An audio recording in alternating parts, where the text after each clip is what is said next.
Assalomu alaykum barchaga.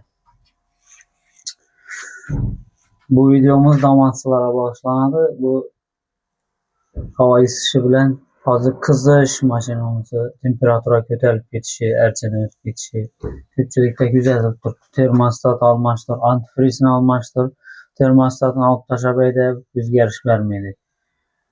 Nima uchun hammamiz shu radiatorning tashqi ko'rinishine baho berilmaydi-da. Antifrizni almashtiramiz.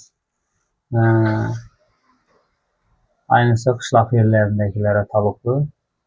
Qaranglar, radiatorning bo'lib turgan ahvollarini bu kishiniki meniki unda emas, meniki emas, ichi deshi polniy havo aylang'idan joyi qolmagan. Tamom.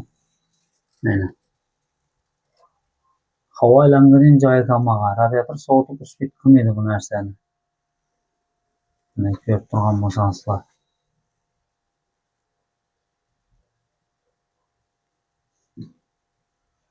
Mana.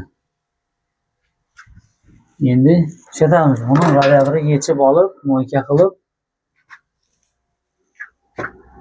yumshoq bo'ladi. Shuni ko'pchilikdan e'tiborli bo'lishni so'rayman. Shu radiatorni mo'ykaga borganda kuchli napor bilan emas, ya'ni uzoqdan turib suv bilan yuvib, ichdan arg'i tarafidan ham bu tarafidan ham ursak yaxshi bo'ladi. Ben tarafdan to'lib yotibdi bu narsaga baribir. Loya bo'lib, termostat, antifriz almashtiravergan, pompani almashtiravergan foydasi yo'q. Asosiy sovutuvchi narsamiz shu narsamiz bizga. Pechkani постоянно крайникni ilib yurgan akalarimizga bu yerga bitta traynik qo'yib beringlar. Переходник. İçinden suv aylanib tursin, pechkani radiator свободный duraversin. Bu yerdan suv aylanib tursin, arka pechka bu pechka bilan ikkisidan suv aylanib tursin. Videomiz qara ko'rinib turgan bo'lsa o'zi pechkaning shu yerine bir traynik qo'yib beringlar. Pechkaning için salon içinden aylanmaya qo'ysin shu, bu yerda o'zi aylanib tursin samotor. Traynikni ilib demanglar iloji boricha.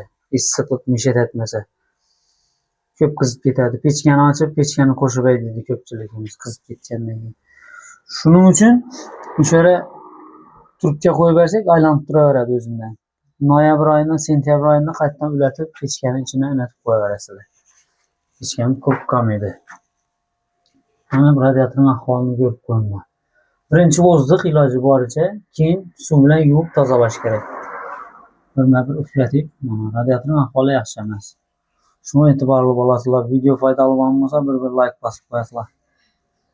Sog' bo'linglar.